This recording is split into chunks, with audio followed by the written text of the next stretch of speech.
നമസ്കാരം, നാട്ടുരാജ്യ ന്യൂസിലേക്ക് സ്വാഗതം. തൊടുപുഴയിലെ ചില സുപ്രധാന വാർത്തകൾ. തൊടുപുഴ പോലീസുകാരുടെ ദുരന്തം. തൊടുപുഴ സ്റ്റേഷനിലെ വാഹനങ്ങൾക്ക് പെട്രോൾ നിറയ്ക്കുന്നതിന് പോലീസുകാരുടെ കീശയിൽ നിന്ന് പണം ചെലവാക്കണം. സാധാരണ രീതിയിൽ നിശ്ചിത പെട്രോൾ പമ്പിൽ മാസം തോറും കണക്ക് കൊടുക്കാറാണുള്ളത്.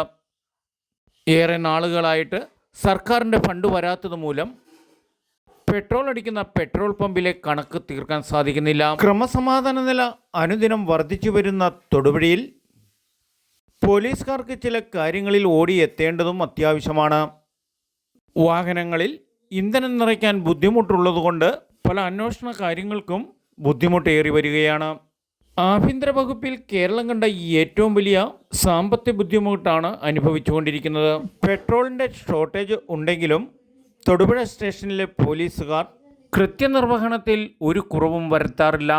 ഡ്യൂട്ടിയിലുള്ള പോലീസ് ഉദ്യോഗസ്ഥർ പിരിവിട്ടിട്ടാണെങ്കിലും വേണ്ടപ്പെട്ടിടത്ത് എല്ലാം പോലീസ് വണ്ടി ഓടിയെത്തിക്കൊണ്ടാണ് ഇരിക്കുന്നത്. പെട്രോൾ കിട്ടാനില്ല എന്നും പറഞ്ഞ് പോലീസ് ഉദ്യോഗസ്ഥർ കൃത്യനിർവഹണത്തിൽ അമാന്തം കാണിച്ചാൽ ടൗണിലെ ക്രമസമാധാന നില തന്നെ നഷ്ടപ്പെടും. ടൗണിൽ മയക്കുമരുന്ന് മാഫിയകൾക്കും സാമൂഹ്യ വിരുദ്ധർക്കും ഗുണ്ടാ സംഘത്തിനും വിളഞ്ഞാടാനുള്ള ഒരു അവസരമായി പോലീസിൻ്റെ അപാകതകൾ കണ്ടാൽ അവർ ടൗണിൽ വിളഞ്ഞാടും. സ്ഥിരം പെട്രോൾ അടിച്ചുകൊണ്ടിരിക്കുന്ന പെട്രോൾ പമ്പിന് ലക്ഷങ്ങളാണ് കൊടുക്കാനുള്ളത്.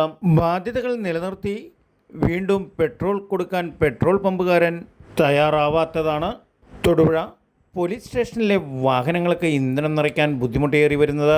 നാട്ടുരാജ്യ ന്യൂസിനു വേണ്ടി ക്യാമറ റിപ്പോർട്ടിംഗ് തൊടുപുഴയിൽ നിന്നും കെ വിജയൻ.